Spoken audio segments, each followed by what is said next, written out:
How to get what you want using Neuro Linguistic Programming. Stay tuned.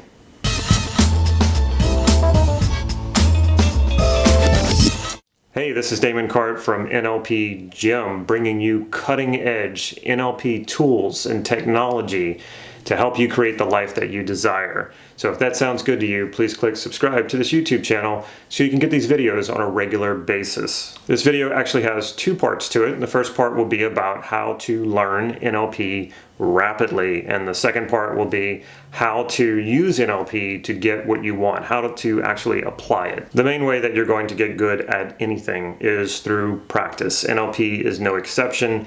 However, I see a lot of people trying to just go to a training and think that they know NLP and then that's it and they don't have to practice. It doesn't work that way. NLP is a skill set. There is knowledge that you want to learn, conceptual knowledge, but it's more experiential. So you definitely need to practice it. It's the same thing as playing the piano. You're not going to get good at it unless you practice. I get this question all the time. How do I practice NLP? How do I learn NLP? Because most of the time people do a training and they're done with the training and they're not sure what exactly they learned and what exactly that they practiced. What I also see people doing is a few things. They practice a technique or they do a process with a practice partner and it doesn't work.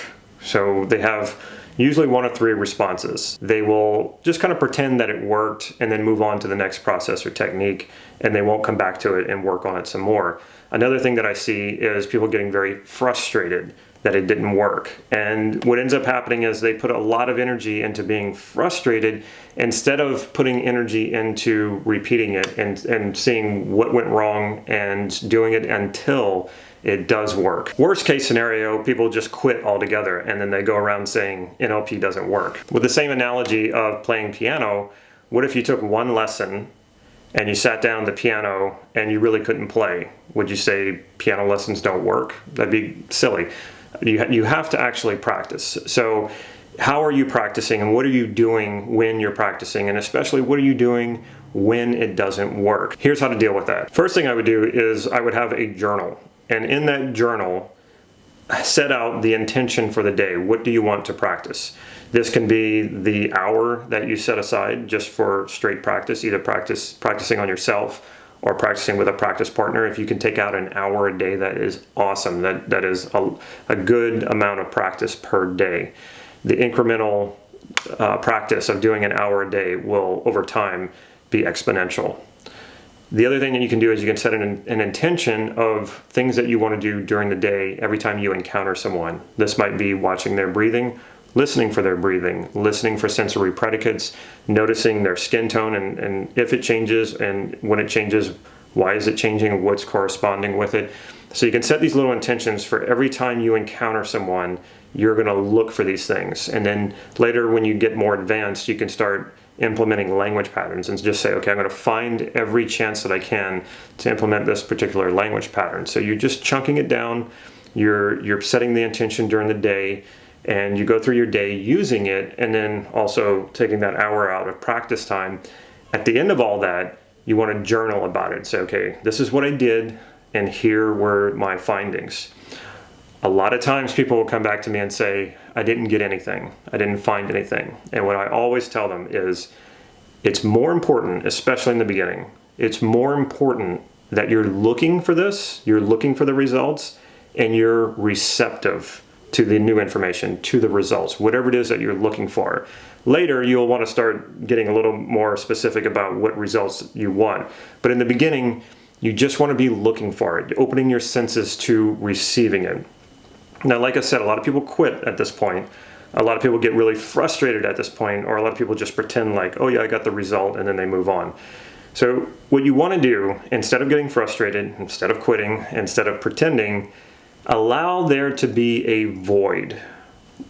Allow there to be a void of, you didn't get the result, you're not filling that void with emotional noise, you're not filling the void with frustration. That's normally what we want to do. There's a void, and so that void wants to be filled. Think about those awkward pauses that you sometimes have with someone where nobody's saying anything, but both of you feel like you have to say something. That's one of those voids. It's like a void has a vacuum, it has a suction, it's trying to pull something in to fill it up. So when something's not working, when we're learning something and it's not working, or we're not learning it, we're not getting the result that we want, it creates a void. And that void is tempting for you to get frustrated and fill that void with frustration. Or it's tempting to just shut the void down and walk away. That would be quitting. And it's also tempting to just pretend like the void's not there and that you did get what you wanted. So what would it be like to just sit in that void? You put the effort out there, you waited, you didn't get the result, but you allow that void to be there. This is when you start to cultivate that patience that is so necessary for this practice. If you're able to sit in that void, and you are able to, it's more a matter of wanting to. Recognizing what's happening and wanting to. When you sit in that void and you keep putting the effort out, you keep looking, you keep opening your senses and being receptive to a result and to new information, that void will create a vacuum and it will come. I can't tell you exactly how it will come.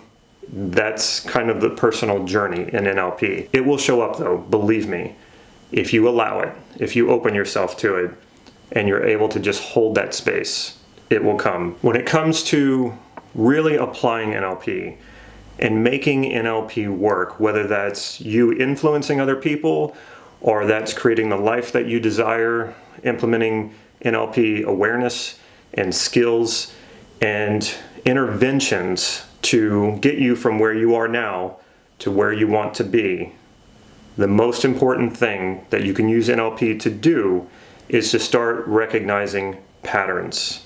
Patterns in your behavior, patterns in other people's behavior, patterns and cycles in what appears to you to be your reality. One of the things that NLP enables you to do is to start recognizing patterns and coding these patterns.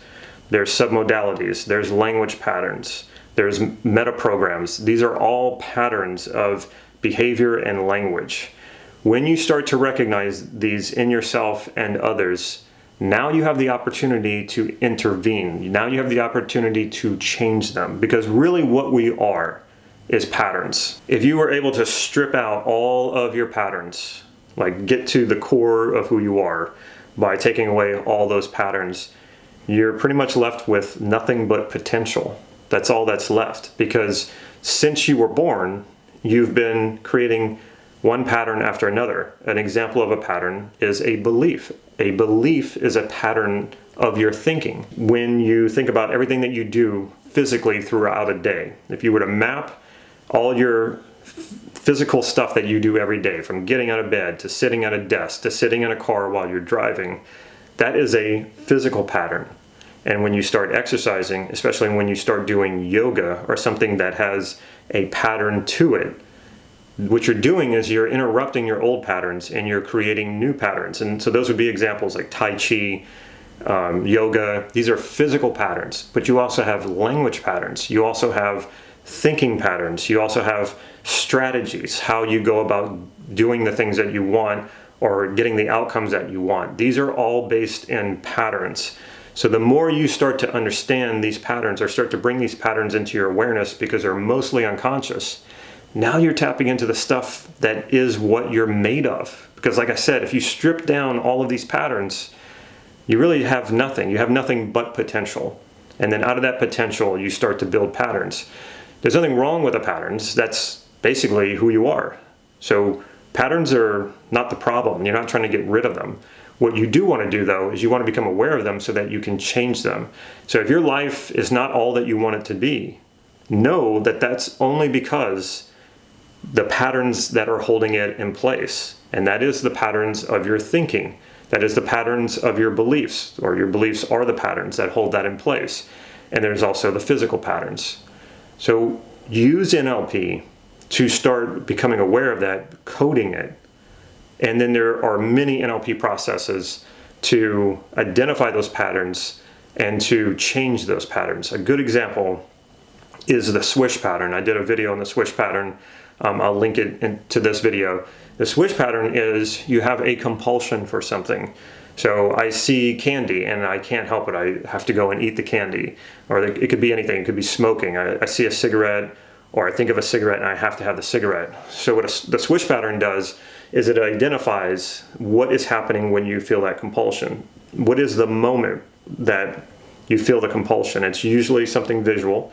It's usually very associated, like first person, and you see something. You could hear something and feel something, but it's usually see, and then that triggers the compulsion. It's like you're off and you can't stop. What the Swish Pattern does is, and that's the pattern, by the way, what the Swish Pattern does is it identifies that pattern and then intervenes by swishing in a new pattern of your ideal self who has overcome this problem. So you identify the pattern, the compulsive behavior, and then you interrupt the pattern by programming in a new pattern, that every time you come to that point of being in the state of compulsion to do whatever it is you don't want to do, it automatically, that ideal you pops up, intervening with that pattern and thus creating a new pattern. And then you want to move toward that ideal you because that's who you want to become and you're motivated to do that. So you identify a pattern, break the pattern, put a new pattern in place.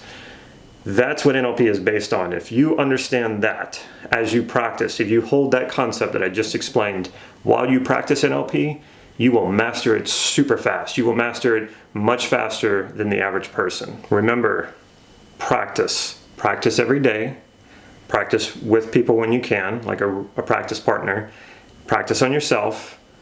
Set an intention to practice with everyone you encounter. Just pick one thing. Keep it simple. Don't overwhelm yourself.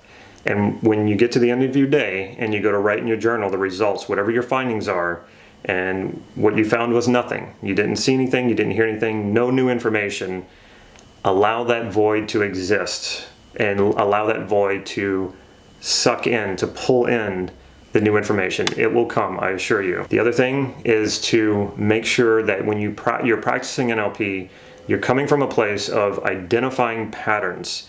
And when you're identifying patterns, then understanding how you can change them. And NLP is full of processes and techniques and tools to change those patterns. Understand this, and you will supercharge your NLP practice, and you will get to where you want to be, the life you want, the person you want to become, so much faster than if you don't use these concepts.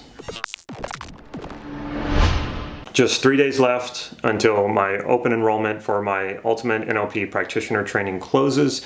That's this coming Saturday, September 22nd. You want to get in now so that it doesn't close before you're able to get in. I don't know when I'll be reopening this online training.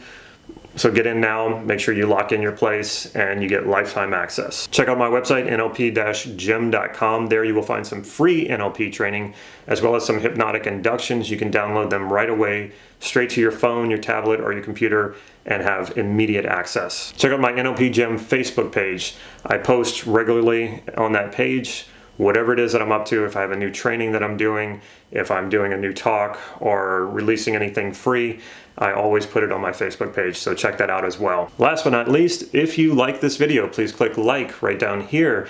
And if you haven't already, please subscribe. Take care.